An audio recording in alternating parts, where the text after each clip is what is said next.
मौलाना मुहिबुल्लाह साहब, आप रामपुर के सांसद हैं और आपके करीब के ज़िले बरेली में ये हादसा पेश आया कि एक मौलाना को चलती ट्रेन से फेंक दिया गया, यहाँ तक कि उनकी दर्दनाक मौत हो गई। पुलिस इसको एक हादसा बता रही है, आप इस बारे में क्या कहना चाहेंगे? देखिए, उत्तर प्रदेश की पुलिस और ख़ास तौर पर जहाँ जहाँ भाजपा सरकारें हैं वो मुसलमानों के कत्लेआम को, टारगेट किलिंग को इसी तरह हादसा या एक्सीडेंटल मौत कह कर के दबाने की कोशिश करती हैं।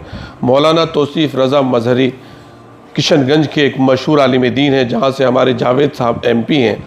यही वो सोच है, ज़ालिमाना सोच है, गैर मुनसिफाना सोच है, जो भारत की जड़ों को खोखला कर रही है कि इंसानियत के कत्ल को इतना आम कर दिया जाए, तशद्दुद को एक नॉर्मलाइजेशन ऑफ द वायलेंस कर दिया जाए कि किसी मुअज़्ज़ज़ आदमी की भी इज़्ज़त और उसकी जान महफूज ना रहे। ये सिलसिला ठेली वालों से, कचरा बीनने वाले इंसानों से शुरू हुआ था और अब हमारे मुअज़्ज़ज़ उलमाए किराम भी इससे महफूज नहीं है। मौलाना का कत्ल ये एक कत्ल है, एक लिंचिंग है, सोची समझी एक साजिश है। मौलाना बरेली, वहाँ एक मशहूर आलिम दीन मौलाना अहमद रज़ा खान साहब रहमतुल्लाह अलैह का मज़ार है। लोग उस वहाँ पर बरेली की ज़ियारत को आते हैं।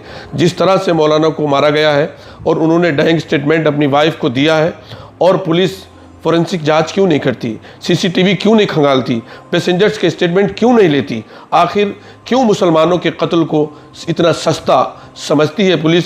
इसका जवाब शायद court of humanity, court of law में, किसी न किसी एक अदालत में उनको दुनिया में भी देना पड़ेगा, और दुनिया के बाद भी हमारा यकीन है कि ऐसे लोग जो मुसलमानों के, दलितों के, कमज़ोर लोगों के कत्ल को एक आम सा वाक़या समझते हैं, मैं समझता हूँ इससे ज़्यादा शर्मनाक बात कोई और नहीं हो सकती। इस सोच से हमारी पुलिस को, उत्तर प्रदेश की पुलिस को ऊपर उठना चाहिए। एक शहरी का कत्ल हुआ है, किसी शहरी का कत्ल उसके लिबास की बिना पर, उसकी ज़बान की बिना पर, उसकी आइडेंटिटी की बिना पर अगर किया जाता है तो कॉन्स्टिट्यूशन का मर्डर है, वो संविधान का कत्ल है। ये संविधान का कत्ल बहुत दिनों तक देश के कमज़ोर तबके, दलित और मुस्लिम इसे बहुत ज़्यादातर इसे बर्दाश्त नहीं करेंगे।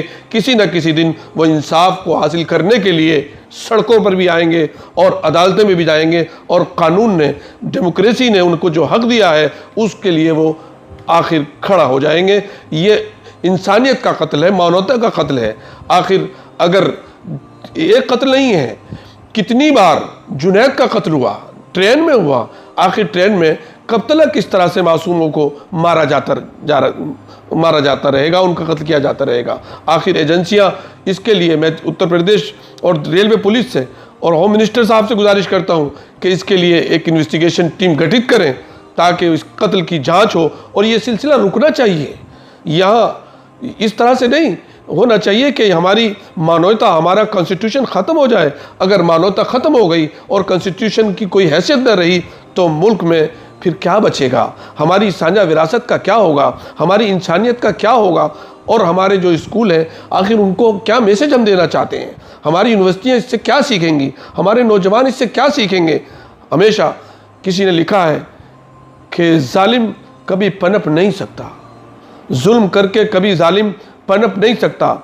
अगर हम अपने समाजी नाइंसाफ़ी को ख़त्म नहीं करेंगे और समाजी जुल्म को ख़त्म नहीं करेंगे तो हमारा पनपना और खुशहाल और तरक्की करना कोई माने नहीं रखता, और कभी पनप भी नहीं सकते। यही लिखा है वेदों में, कुरान में और तमाम मजहबी किताबों में लिखा है कि जालिम कभी पनपते नहीं हैं। मैं चाहता हूँ कि जुल्म की जितनी किस्में हैं उन सबको ख़त्म होना चाहिए। शुक्रिया मुहिबुल्लाह साहब, आपने बहुत अच्छा स्टेटमेंट दिया, हम आपके शुक्रगुजार हैं।